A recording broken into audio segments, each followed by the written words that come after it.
Oui, Père, nous te disons merci parce que une fois de plus, tu nous accordes ce privilège de nous rassembler, notre Père,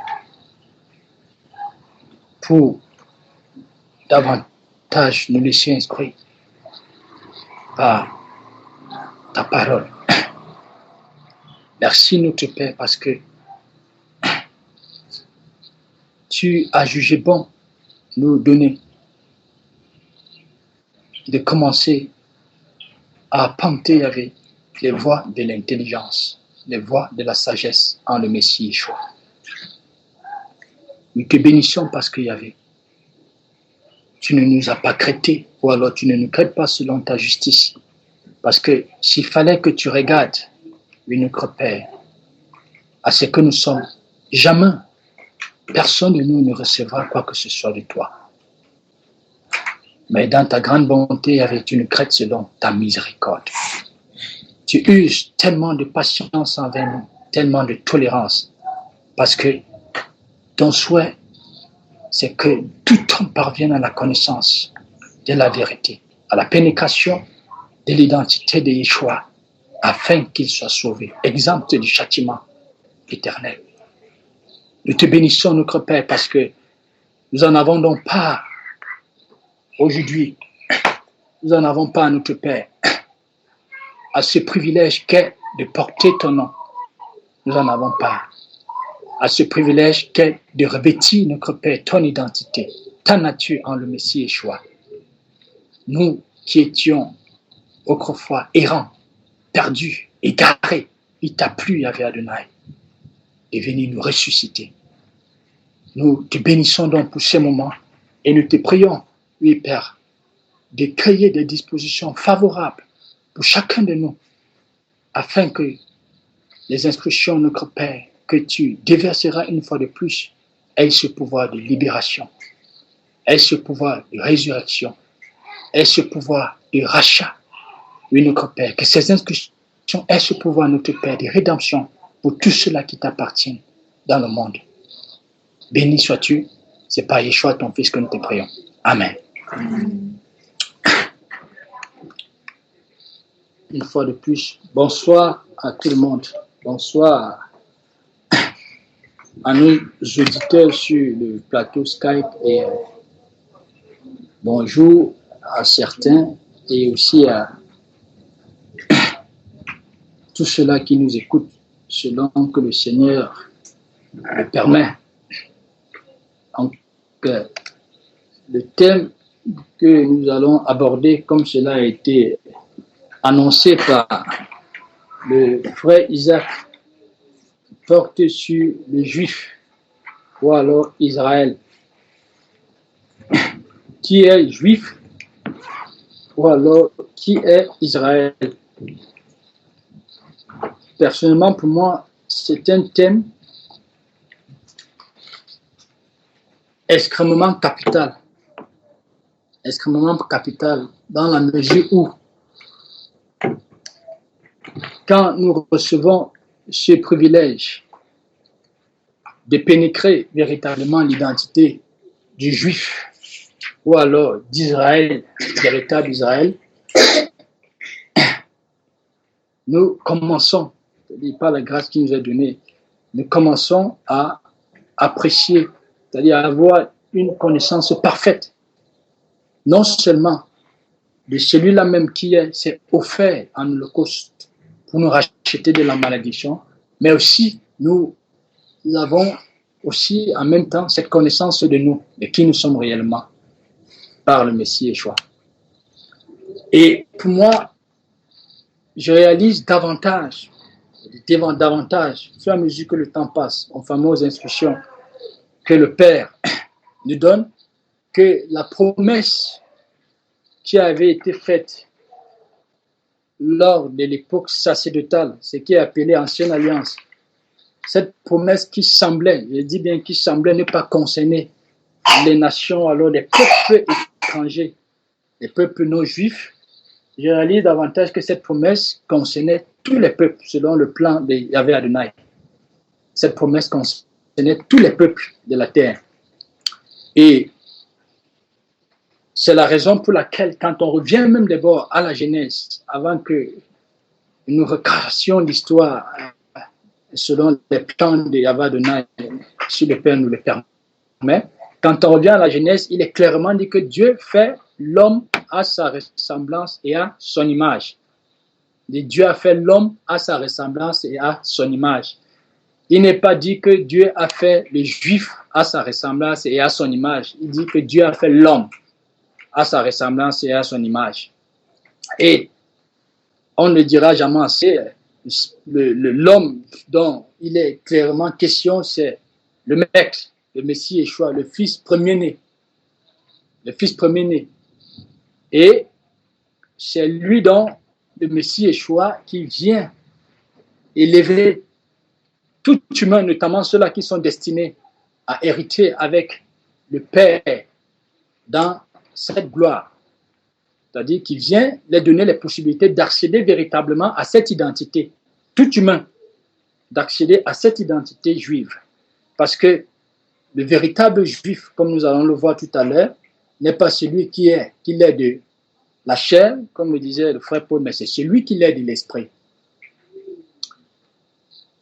Et quand on parle du peuple d'Israël, ce qui est toujours merveilleux, c'est que au fur et à mesure que nous avançons dans les instructions que le Père nous donne, on réalise davantage que ce peuple n'avait été choisi par Elohim que pour marquer clairement une distinction, c'est-à-dire entre deux races.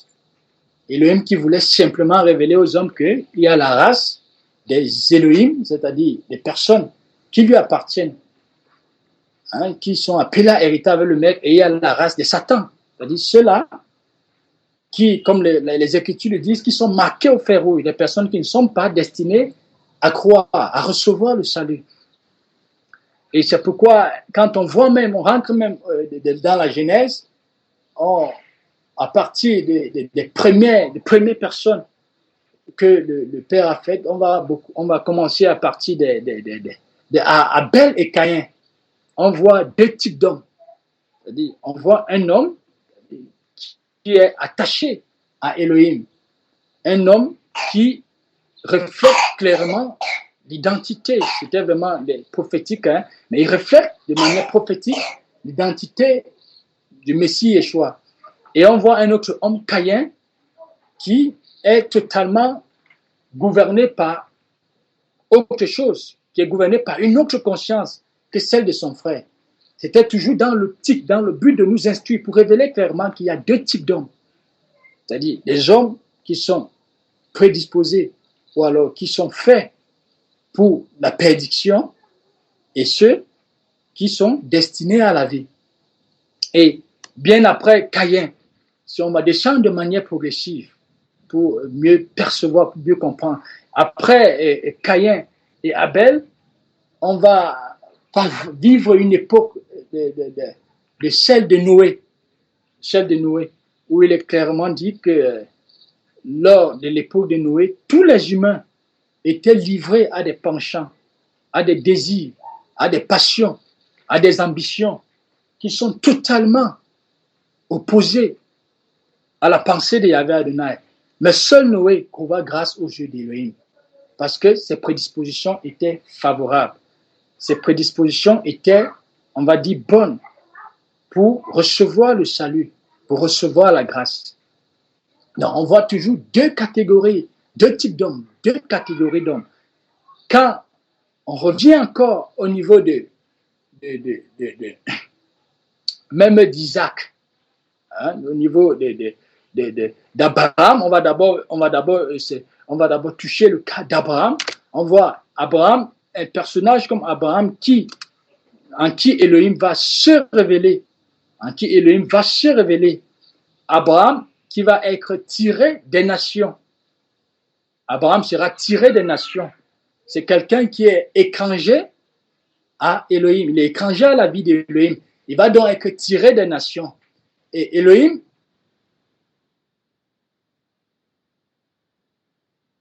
Nous vous prions de nous excuser pour la gêne occasionnée. Nous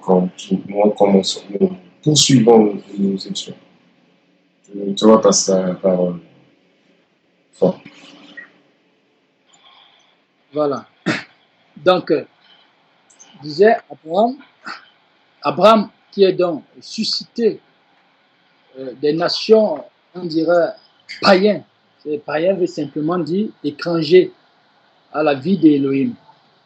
Abraham qui est suscité des nations païennes, et Elohim va dire à Abraham que je te bénirai. Je te bénirai et tu seras le père d'une multitude de nations. Il ne lui dit pas tu seras le père des Juifs, il dit tu seras le père d'une multitude de nations.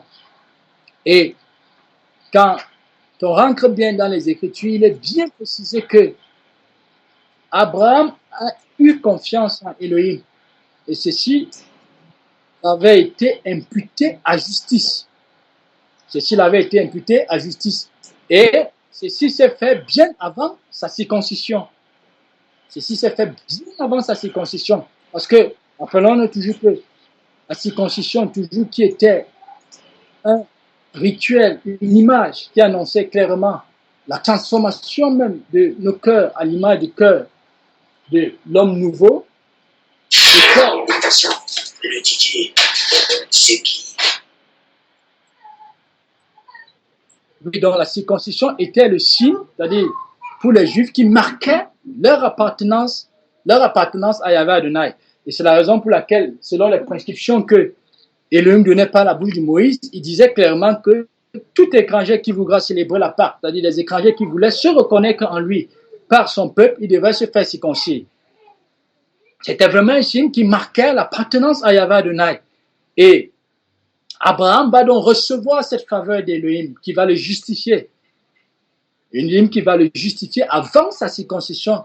Les Écritures le précisent bien.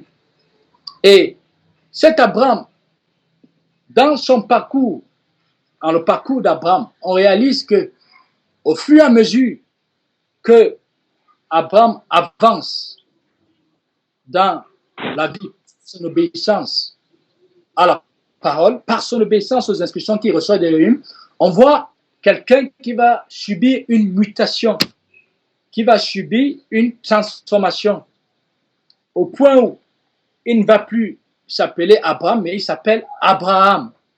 Il va s'appeler Abraham.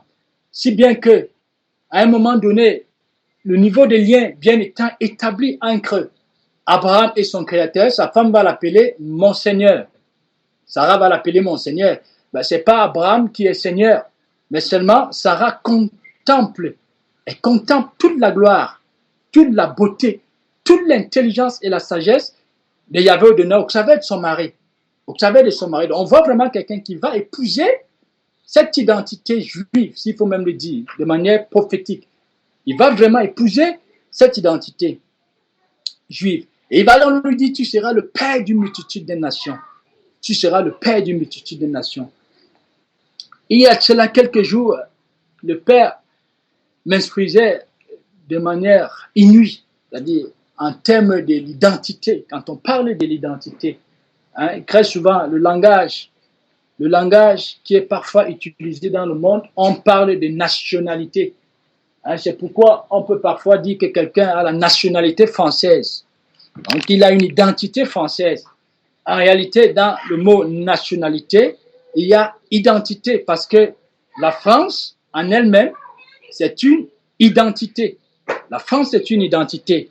Donc, en réalité, chaque Français ou alors chaque Française se doit d'incarner ou alors incarner cette identité-là. Se doit d'incarner ou incarner cette identité. Et vous allez remarquer que de manière habituelle, il y a des personnes beaucoup plus ici en Afrique. Vous voyez des personnes, quand ils partent par exemple du Togo, bon, je vais prendre le cas du Cameroun, ce qui est très vulgaire. Quand ils partent par exemple du Cameroun et qu'ils arrivent, qu'ils font 2, 3, 4 ans, 5 enfants, vous voyez que le ton change, les habitudes changent, les valeurs changent, les mœurs changent. On réalise clairement combien est-ce que quelqu'un, il commence à être habité par une autre conscience. Il commence vraiment à être habité par une autre conscience. Et pour avoir dans l'identité française, nous allons énumérer 3 cas, mais nous allons nous attarder sur le dernier. Déjà, pour être français, il faut être soit né d'un père ou d'une mère française. C'est-à-dire, il faut être né d'un père ou d'une mère française. En aucun terme, être la progéniture d'un homme ou d'une femme française. Ce qui nous confère l'identité française ou la nationalité française. La deuxième possibilité, c'est par la voie de la naissance. C'est par la voie de la naissance. C'est-à-dire, tous les enfants qui naissent en France, ils sont français. Tous les enfants qui naissent en France, ils sont français. Ce qui est merveilleux, c'est que nous réalisons davantage, c'est-à-dire, par ces images, toute la puissance même, ou alors toute, comment dirais-je, le prestige, toutes les potentialités qui étaient propres au Messie Yeshua. Parce que lui, il venait de son père, c'est-à-dire comme un enfant, c'est-à-dire qui émane d'un homme ou d'une femme de nationalité française. Le Messie Yeshua, toute sa puissance, l'intelligence qu'il a habité, résidait dans le fait qu'il venait de son père. Et par conséquent, ça lui conférait une certaine autorité, un certain pouvoir, de certains avantages. Parce que quand vous êtes français, vous avez certains avantages que les étrangers n'en ont pas. En termes de pouvoir, en termes de possibilités, pour s'insérer même socialement. Vous avez ces avantages. Vous bénéficiez d'une protection. Vous bénéficiez des potentialités et des atouts qu'un étranger n'a pas. C'est là toute la force même du Messie Yeshua. Tout son pouvoir résidait à ce niveau parce que, venant de son père, il bénéficiait de toute l'intelligence, de toute l'autorité que le conférait son père, de toute cette possibilité de se soumettre au vouloir de son père. Parce qu'en son père, il n'y a point de limite. Et vous voyez, la deuxième possibilité d'un enfant qui naît en France, il bénéficie aussi des mêmes avantages. Il bénéficie des mêmes avantages, des mêmes atouts que celui qui émane d'un homme ou d'une femme française. Il bénéficie des mêmes avantages, des mêmes atouts, des mêmes potentialités, de la même protection. Il en bénéficie. Des mêmes indemnités pour ceux qui en reçoivent, il en bénéficie. Et c'est pourquoi, vous voyez, la parole des gens qui dit clairement ce qui est né d'Élohim triomphe de l'univers. Donc, quand nous naissons, c'est-à-dire dans le royaume d'en haut, quand nous naissons du royaume d'en haut, nous avons toute cette sagesse, toutes ces forces, c'est-à-dire la même sagesse qui habitait le Messie Yeshua, la même intelligence qui habitait le Messie Yeshua, mais elle est propre à nous. Parce que c'est le même souffle, c'est le même esprit que le Père vient nous accorder, qu'il accorde à tous ses enfants. Et ils peuvent donc aussi bénéficier, comme le Messie Yeshua, de ce même privilège. C'est d'ailleurs la raison pour laquelle le Messie Yeshua pouvait dire à ses disciples que priez le Père parce que mon Père vous aime de l'amour dont il m'aime. Priez vous-même le Père. Il n'est pas un Dieu de favoritisme. Il n'est pas un Dieu injuste. Et la troisième possibilité, c'est celle-là de quelqu'un un étranger, qui part d'un pays autre que la France et qui va s'installer en résident français. Et on voit combien est-ce que cet étranger, au fur et à mesure que les années passent, il va être soumis à certaines exigences. Il sera soumis à certaines exigences. On parle souvent de payer des papiers, être en homme, être en règle. Et selon les pays, très souvent, après un certain nombre d'années, on finit par vous octroyer la nationalité de ce pays. On finit par vous... C'est-à-dire, le Père m'a mené à foi, à comprendre combien est-ce que les humains, pour épouser, ou alors pour revêtir un statut, pour revêtir une identité, ils sont prêts à consentir, entre guillemets, tous les sacrifices. Tous les sacrifices. Parce que quand vous voyez un Camerounais qui va en France pour octroyer la nationalité française, il est prêt à se soumettre même aux exigences les plus humiliantes. Même aux exigences les plus humiliantes. Parce que la troisième possibilité, c'est celle-là qui est vraiment propre à nous. Celle qui est propre à nous, étant un produit issu du renouvellement des espèces, totalement étranger à la vie d'Élohim. Mais appelé à revêtir son nom, à porter son nom, à revêtir son identité. Bon, voyez donc ces personnes, ces résidents français qui se battent jour et nuit, pour avoir la nationalité française. Ils sont prêts à se soumettre à toute forme d'humiliation pour obtenir la nationalité française parce qu'ils savent que en obtenant la nationalité française, ils jouissent d'un certain privilège. Ils bénéficient des atouts. Ils bénéficient des avantages qu'un étranger n'en bénéficie pas. Et ça me renvoyait donc dans cette image de Jacob. Jacob qui va prendre conscience de son état, qui va revenir de chez Laban. Il prend conscience de son état, il réalise clairement qu'il est concret. Il est totalement concret. Ah, celui-là qui est son créateur, la parole dit que Jacob va se battre. Jacob va aller lutter avec Elohim. Il va lutter avec Elohim. Mais, au bout de compte, Elohim va le justifier. On ne l'appellera plus Jacob. C'est de là qu'on l'appelle Israël. C'est de là qu'on l'appelle Israël. C'est le peuple de le comprendre combien est-ce que, si l'identité du Messie Yeshua nous est vraiment révélée, combien ne nous battons-nous pas pour l'acquérir? Combien ne nous battons-nous pas pour l'acquérir? Combien ne nous battons-nous pas pour l'acquérir? On va évoluer. Avant d'évoluer, nous allons lire, si un frère, je ne sais pas si un frère va nous lire, Romains, livre de Romains, chapitre 2, versets 25 à 29. Et demander si le frère Bernard le veut bien, peut nous lire Romains, chapitre 2, versets 25 à 29. Oui, mon frère. Romains, bonjour à tous les frères. Romains, chapitre 2, tu dis. Romains, chapitre 2, versets 25 à 29. Alors, Romains, chapitre 2, verset 25. La circoncision est utile si tu mets en pratique la loi. Mais si tu transgresses la loi, ta circoncision devient incirconcision. Verset 26.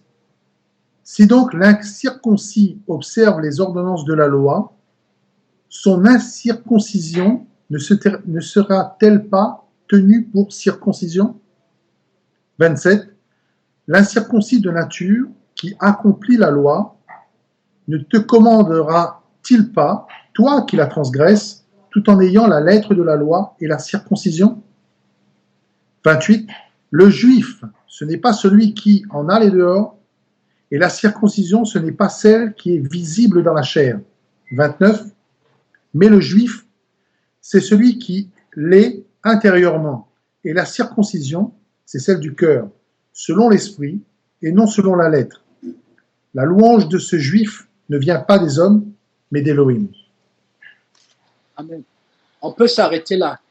Quand nous revenons sur le cas de quelqu'un comme Jacob, aussi qui va avoir 2 fils, il est clairement dit à Elohim, ce que nous révèlent les Écritures, j'ai le cas d'Isaac, Isaac, et bien même avant Isaac, Abraham aura 2 fils, et on verra l'un qui était destiné à hériter avec le Père des Lumières. Et il y a un autre qui n'était pas destiné. Donc Elohim révèle davantage. Il révèle toujours qu'il y a 2 races. Il y a une race des Elohim et une race, on peut dire, des Satan. Et même Isaac, on voit combien est-ce que Isaac va avoir 2 fils, Jacob et Ésaü. On voit un fils qui est destiné à la perdition, à la malédiction, de par ses ambitions qui ne vont s'inspirer que du monde matériel, qui ne vont s'inspirer que du visible. Parce que Ésaü, qui va venir, il va vendre son droit d'aîné. Il va vendre son droit d'aîné. On va le dire, il va le sacrifier, son droit d'aîné, parce que revenant de la chasse, il avait faim. Il avait faim. Il va sacrifier son droit d'aîné. Et c'est toujours la raison pour laquelle le Seigneur Yeshua va dire clairement à ses disciples, parlant de l'homme qui avait beaucoup de ressources, qu'il est difficile. Il est difficile à un humain qui est attaché au visible, d'être transformé à mon image. Il est difficile à ce genre d'homme d'hériter avec le Messie Yeshua. Mais il est plus facile à un chameau d'être transformé à l'image du maître ou de passer par le trou de l'aiguille. Parce que le roi est né en Israël, comme nous le savons tous, Elohim avait demandé, selon ses prescriptions, à tous les Juifs de lui consacrer leur premier animal. Le premier animal était consacré à Yahvé Adonai. Il était consacré à Yahvé Adonai. Les premiers-nés étaient appelés à être, on va dire, des sacrificateurs, des consacrés à Yahvé Adonai. Ce n'était pas les premiers-nés que Elohim venait ou vient s'introduire dans la famille. Dans la famille. De manière, c'était des symboles, c'était des annonces prophétiques. Et on voit combien est-ce que quelqu'un comme Jacob, lui, ayant la perception claire de l'aîné, du roi d'aîné, il va l'acheter. C'est-à-dire, au prix des douleurs, il va l'acheter. Parce que Jacob, quand il faisait son mail, il avait faim. C'était pour manger. Mais il va choisir se séparer de ce qui est vil pour s'acquérir de ce qui est utile, de ce qui est éternel. Le roi des nés, ce qui est éternel, l'aîné éternel, l'aîné, c'est le Messie Yeshua. C'est lui l'aîné de la création. C'est lui le premier-né d'Elohim. Donc, quand on dit Israël, fils premier-né, ce n'était que prophétique. Ça annonçait vraiment la venue du Messie Yeshua, lui qui est l'aîné de la création. Donc, tous ceux-là qui sont en marche pour hériter avec lui, pour revêtir sa nature, son identité, c'est eux, ils deviennent des aînés de la création. C'est pourquoi le Père pouvait clairement dire à son peuple dans Deutéronome chapitre 28 que si tu obéis à ma loi, je te donnerai la supériorité sur les nations. Je te donnerai la supériorité sur les nations. Et quand on rentre donc dans la vie de ce personnage, Jacob, de manière prophétique toujours, Jacob va donc avoir 12 fils. Il aura 12 fils. Et parmi les fils de Jacob, parce qu'il faut toujours qu'on se le rappelle, l'alliance qui avait été contactée avec Elohim n'était pas uniquement pour le peuple qui était dit juif, selon la chair. Cette alliance avait concerné ou concerne tous les peuples de la terre. Nous allons lire dans Deutéronome chapitre 29, à partir du verset 9. Deutéronome chapitre 29, à partir du verset 9 jusqu'au verset 15. Alors, vous, Deutéronome 29, verset 9. Vous observerez donc les paroles de cette alliance et vous les mettrez en pratique afin de réussir dans tout ce que vous ferez. 10. Vous vous présentez aujourd'hui devant l'Éternel, votre Dieu, vous tous, vos chefs de tribu, vos anciens, vos officiers, tous les hommes d'Israël. 11. Vos enfants, vos femmes et l'étranger qui est au milieu de ton camp, depuis celui qui coupe ton bois jusqu'à celui qui puise ton eau. 12.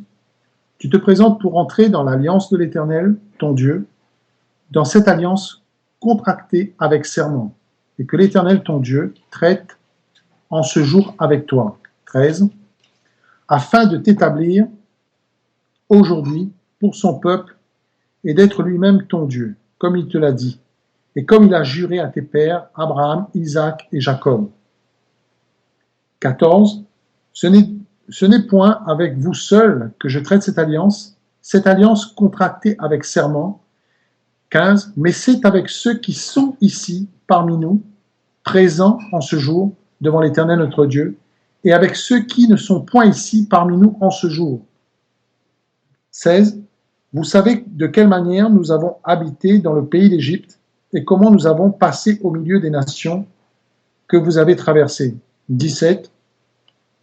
Vous avez vu leur abomination et leur idole, le bois et la pierre, l'argent et l'or qui sont chez elles.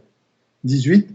Qu'il n'y ait parmi vous ni homme, ni femme, ni famille, ni tribu, dont le cœur se détourne aujourd'hui de l'Éternel notre Dieu, pour aller servir les dieux de ces nations-là. Qu'il n'y ait point parmi vous de racines qui produisent du poison, et de l'absinthe. 19. Que personne, après avoir entendu les paroles de cette alliance contractée avec serment, ne se glorifie dans son cœur et ne dise « J'aurai la paix, quand même je suivrai les penchants de mon cœur et que j'ajouterai l'ivresse à la soif. » Amen, amen. On peut s'arrêter là, mon frère. On peut s'arrêter là. Vous voyez que l'alliance qui avait été contractée avec Elohim, il dit que je contracte cette alliance avec mon peuple. Il dit bien avec mon peuple. Et vous voyez, dans ce peuple, le peuple était constitué des juifs et des non-juifs, c'est-à-dire des étrangers. C'était symbolique, c'était prophétique. Et non seulement des juifs, mais aussi, il dit clairement que cette alliance ne vous concerne pas seulement, mais ça concerne toutes les personnes qui ne sont pas présentes ici parmi nous. Et rappelez-vous la parole du Messie Yeshua qui disait à ses disciples, il le disait clairement que je ne prie pas seulement pour vous. Ce n'est pas vous seuls qui êtes concernés par cette prière, par cette vocation. Ce n'est pas vous seuls qui êtes concernés par cet héritage. C'est pour tous ceux-là dans le monde qui croira, qui adhéreront à ces paroles au travers de vous. C'est pour tous ceux-là dans le monde. Et c'est la raison pour laquelle tous ceux-là qui étaient appelés ou bien qui voulaient faire partie de cette famille d'Elohim, ils étaient soumis, tous étaient soumis aux mêmes exigences. Aux mêmes exigences. Le juif comme le non-juif, ils étaient soumis aux mêmes exigences. C'est pourquoi le juif lui-même était appelé à se circoncire le 8e jour, tout comme l'étranger qui voulait célébrer la Pâque. C'est-à-dire l'étranger qui voulait donc faire partie de cette famille. L'étranger qui voulait faire partie de cette communauté des consacrés de Yahvé Adonai. On va lire Exode 30 à partir du verset 11, qui nous le précise clairement. Exode 30, verset 11 à 16. Exode 30, verset 11. L'Éternel parla à Moïse et dit, 12. Lorsque tu compteras les enfants d'Israël pour en faire le dénombrement, chacun d'eux paiera à l'Éternel le rachat de sa personne, afin qu'il ne soit frappé d'aucune plaie lors de ce dénombrement. 13. Voici ce que donneront tous ceux qui seront compris dans le dénombrement. Un demi-cycle selon le cycle du sanctuaire, qui est de 20 guerres. Un demi-cycle selon le don prélevé pour l'Éternel. 14. Tout homme compris dans le dénombrement depuis l'âge de 20 ans et au-dessus paiera le don prélevé pour l'Éternel. 15.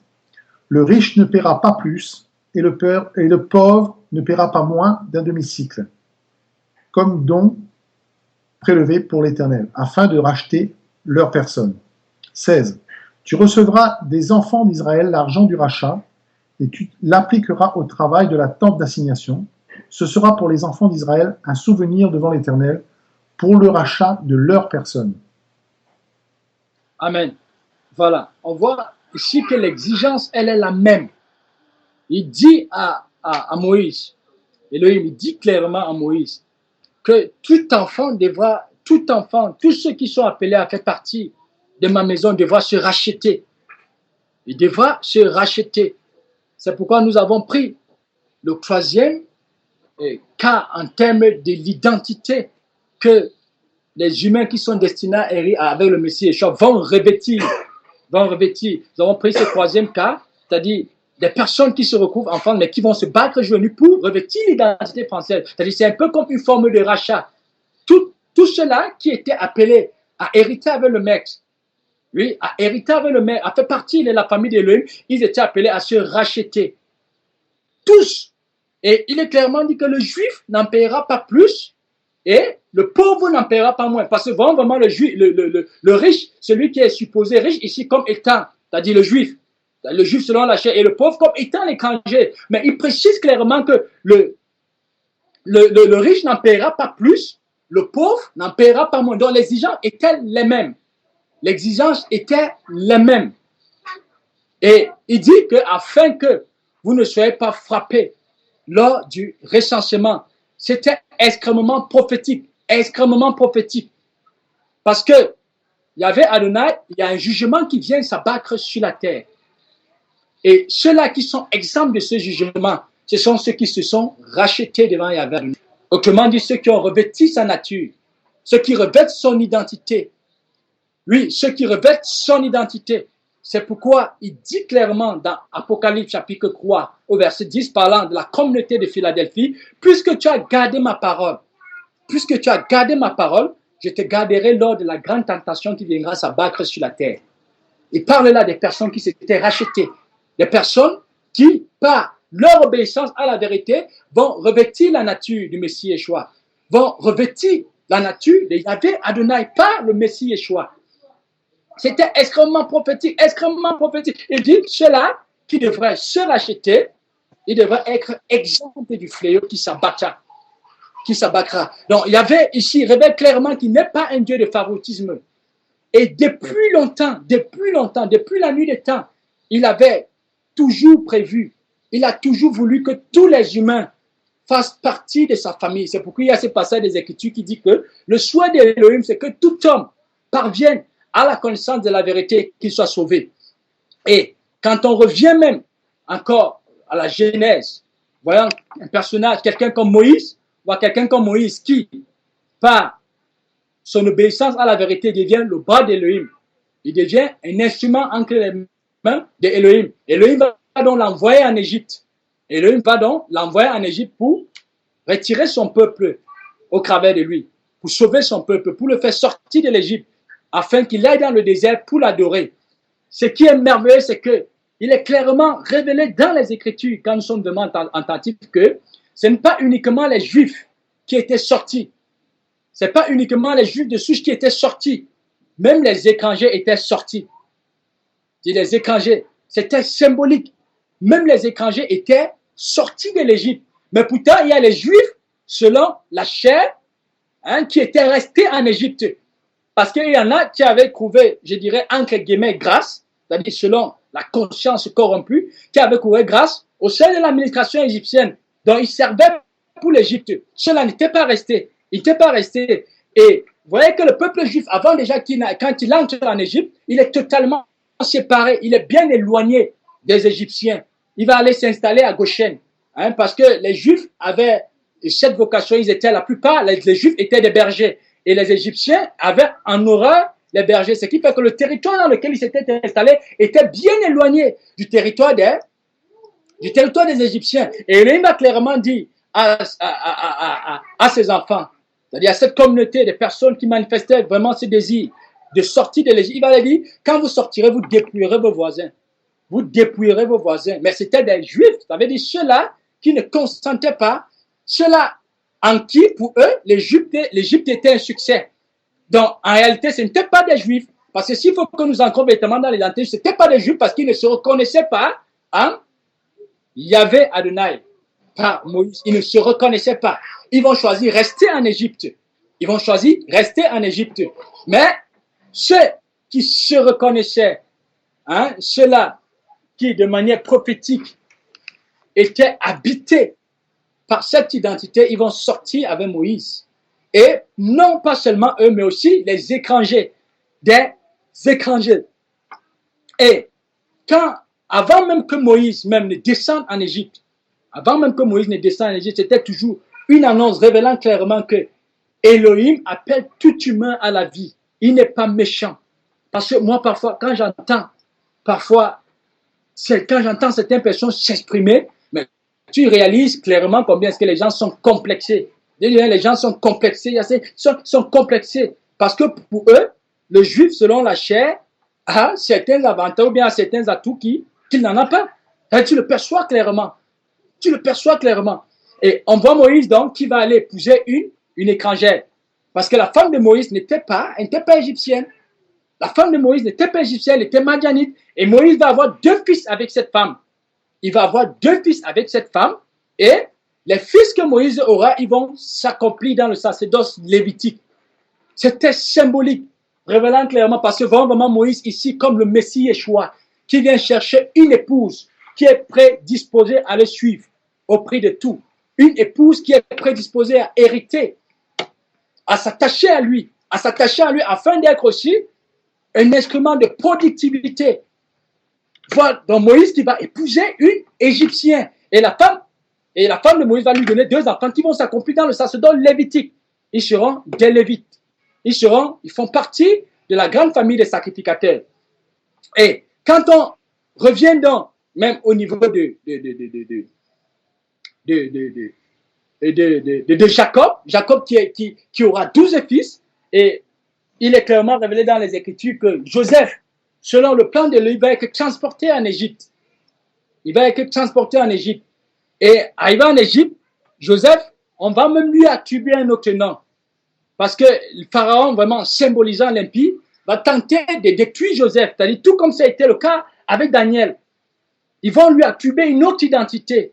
Mais seulement, Joseph, ce qui révèle qu'ils étaient vraiment nés d'en haut, c'est que Joseph ne sera pas étouffé. Joseph ne va pas perdre conscience de ses racines, de ses origines. Il sait d'où il vient. Il sait d'où il vient. Au milieu d'un environnement comme celui de l'Égypte, Joseph demeure ferme quant à ses traditions, quant à ses coutumes. Il demeure ferme quant à ses valeurs, quant à ses mœurs. Il demeure ferme.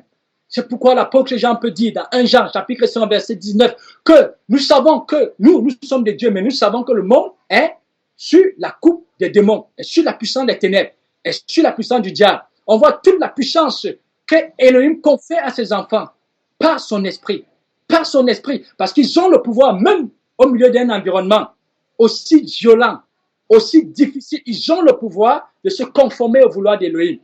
Et Joseph va avoir une femme égyptienne.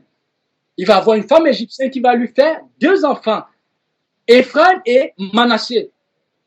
Il va avoir une femme égyptienne qui va lui faire 2 enfants, Ephraim et Manassé. Et il va leur donner le nom.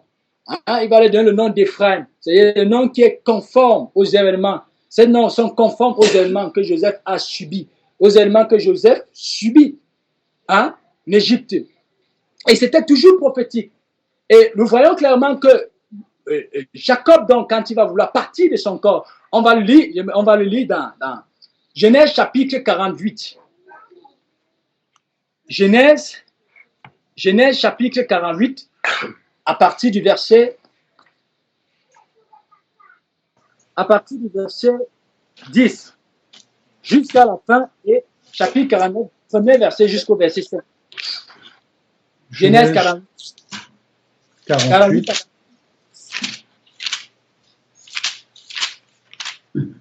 Alors, Genèse chapitre 48, depuis le verset. Oui, à partir du verset 10. 10 jusqu'à la fin. Et on va aborder le chapitre 49 du premier verset jusqu'au verset 5. Okay. Alors, Genèse 48, chapitre 48, à partir du verset 10. Les yeux d'Israël étaient appesantis par la vieillesse. Ils ne pouvaient plus voir.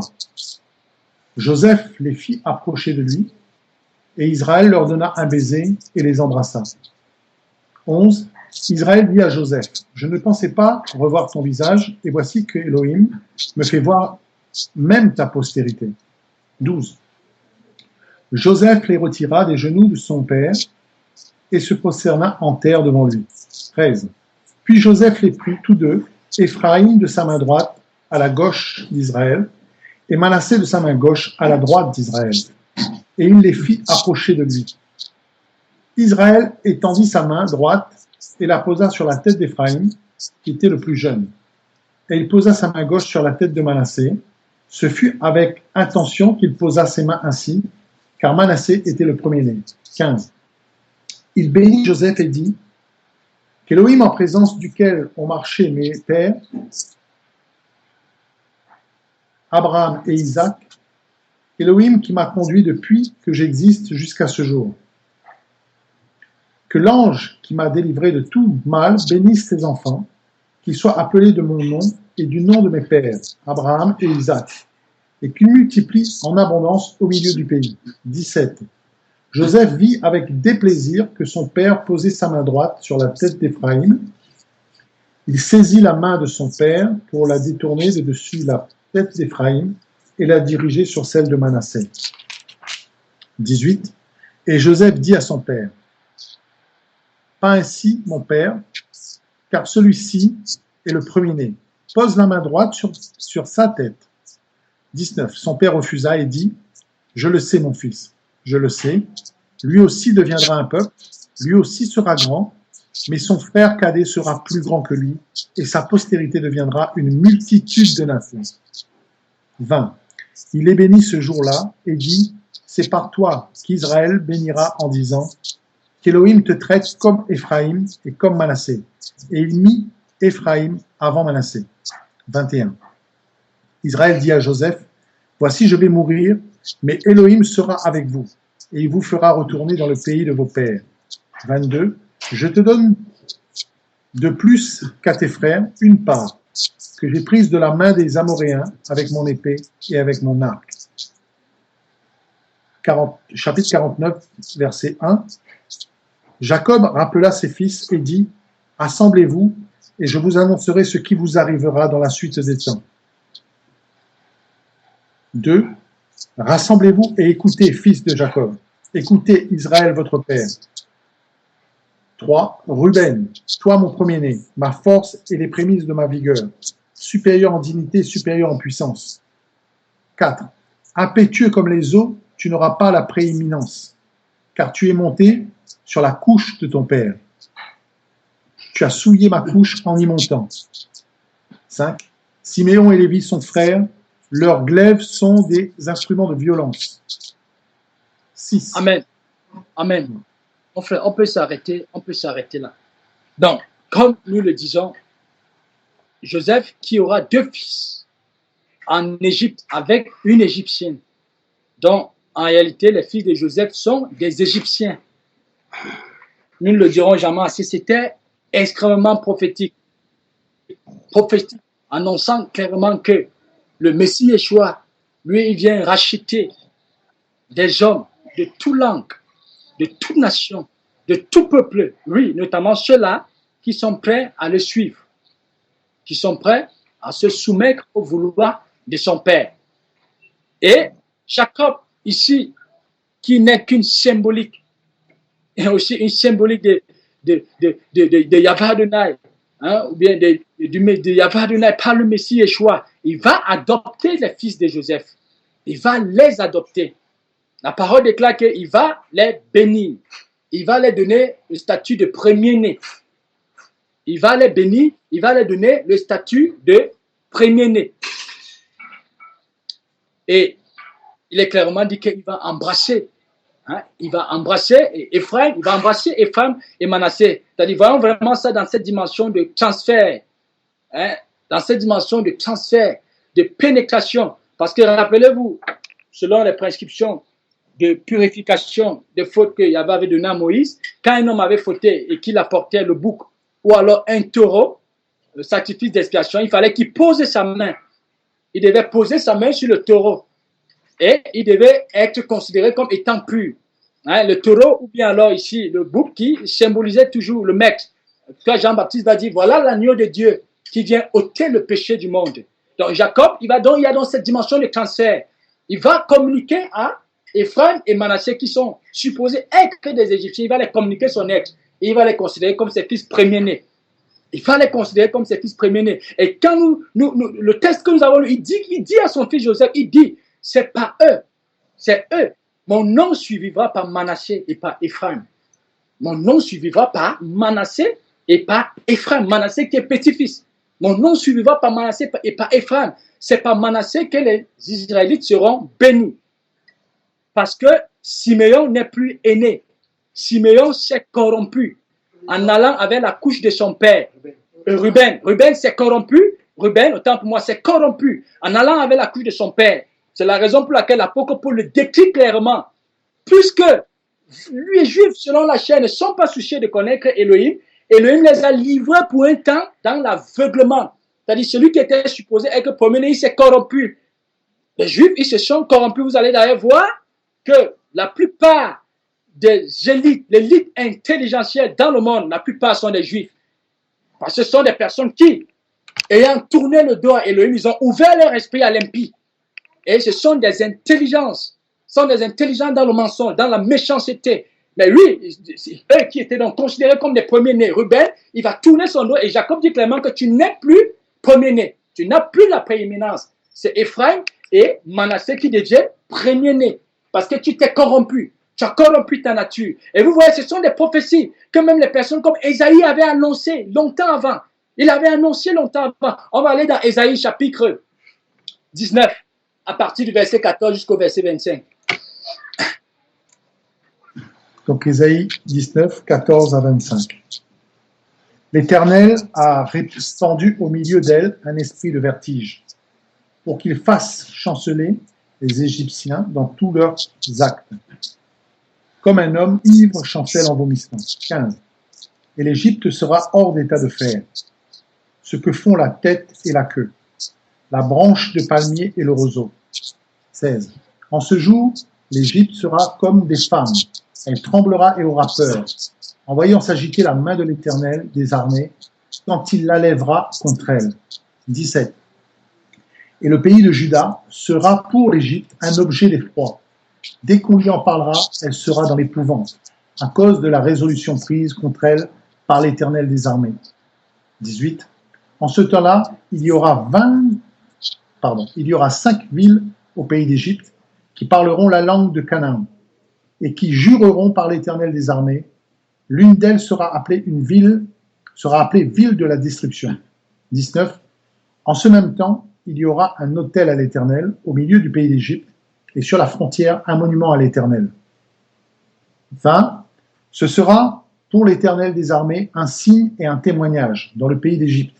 Ils crieront à l'Éternel à cause des oppresseurs et il leur enverra un sauveur et un défenseur pour les délivrer. 21.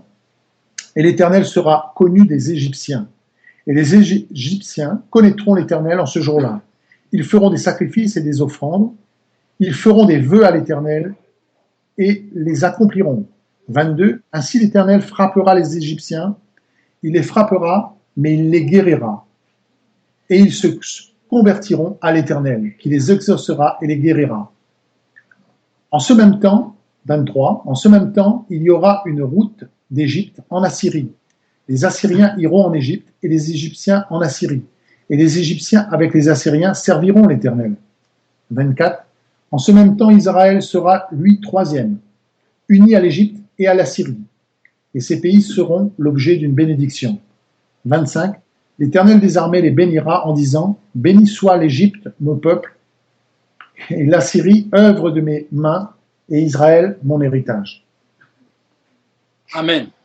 Amen. Vous voyez, ce qui est merveilleux, c'est que quand on perçoit ces prophéties et que nous recevons ce privilège d'être révélés en Yeshua, nous contemplons tout le privilège qui est le nôtre de faire partie de ces élus en ces temps de la fin.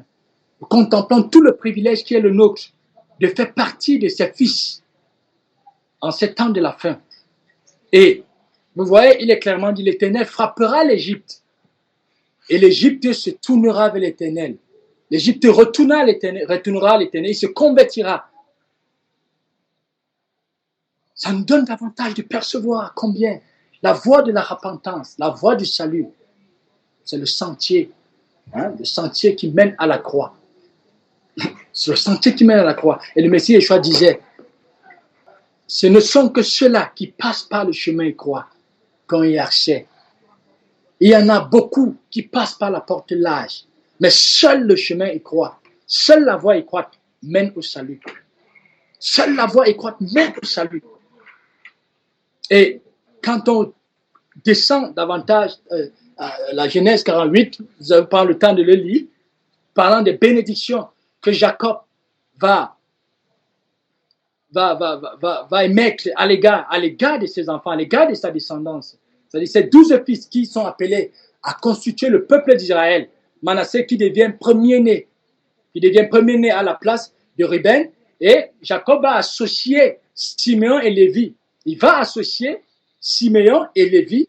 Et rappelons-nous toujours que Jacob avait 13 enfants, puisque Dina a eu Dina, il a eu Dina, c'est-à-dire il a eu une fille, mais cette fille, elle ne fait pas partie de ceux-là qui constituent même, qui constituent le peuple d'Israël, véritable Israël, justement parce que la femme, je dis bien de manière spirituelle, la femme n'ayant pas part, C'est pourquoi vous allez voir l'apôtre Paul va dire dans 2 Timothée 8:2 à partir du verset 3, hein, parlant de la fin des temps. Et il va dire, il y a des hommes qui entrent dans les maisons, hein, ils vont séduire des femmes qui sont corrompues d'entendement et de nature. Ils vont séduire ces femmes. Mais dans la maison, il n'y a pas que des femmes, il y a des hommes et des femmes.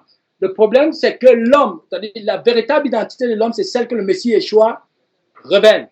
C'est là la véritable identité de l'homme. C'est pourquoi l'homme, ce n'est pas celui qui a 2 cuisses. L'homme, ce n'est pas celui qui a 2 oreilles ou 2 yeux. Mais non, l'homme, c'est celui qui est conforme à Yahvé Adonai. Et c'est pourquoi le Messie Yeshua disait toujours, je suis le fils de l'homme.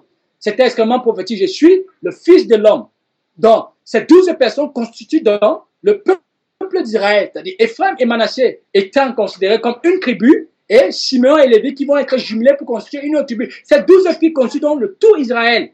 Tout Israël qui est constitué de ceux qui sont juifs selon la chair et des non-juifs. Parce que rappelons-nous toujours ceci que le peuple d'Israël, quand il va connaître la scission, il y aura le royaume du sud et le royaume du nord. Le royaume du nord qui sera constitué de plusieurs États et le royaume du sud. Et c'est déjà le royaume du nord qui va se rébeller en premier. Hein, les années 722, avant la venue du Seigneur, ils vont se révéler, ils vont être en captivité, ils seront transportés en captivité. Ils seront en captivité, je pense en Assyrie. Et vers les années 500 avant Yeshua, c'est le royaume de Juda qui va aussi se rébeller. Et Juda va être amené en captivité à Babylone. Mais seulement, ce n'est que le peuple de Juda qui va retourner. Ce n'est que le peuple de Juda qui va retourner de la captivité. Donc, les 11 autres tribus vont demeurer. C'est pourquoi il est clairement dit qu'ils sont exilés dans les pays étrangers. Donc, en réalité, ces 11 tribus qui sont appelées à se rattacher à ceux des Juifs selon la chair qui vont demeurer dans la conscience ou bien qui sont appelés à être révélés dans le Messie Yeshua, c'est tous eux qui forment le peuple d'Israël. C'est-à-dire ceux des non-Juifs qui se reconnaissent dans l'identité du Messie Yeshua et ceux aussi des Juifs qui seront révélés par l'action que le Père est en train d'accomplir dans le monde au travers de ses consacrés. C'est dans cela dont l'Apocalypse révèle clairement, Apocalypse chapitre 14, du verset 1 au verset 5. Ce sont des hommes et des femmes qui portent le sceau de l'agneau. Ce sont eux-là qui portent le sceau de l'agneau. Ils le suivent partout où ils vont. Ils ne font plus cas de la vie, comme le disait l'apôtre Paul. Ce sont des personnes qui sont habitées par la même passion, par la même haine, par la même rage que le Messie Yeshua. Ils suivent l'agneau partout où il va. Ils suivent l'agneau. C'est 144 000 personnes que Elohim, par le Messie Yeshua, s'est racheté en prémisse. Et c'est eux qui chantent des cantiques en son honneur. C'est eux qui chantent des louanges. Et c'est pas eux que le Père instruit la création. C'est pas eux que le Père vient ramener tous ceux qui sont appelés à hériter avec le Messie Yeshua. Que le Père vous bénisse.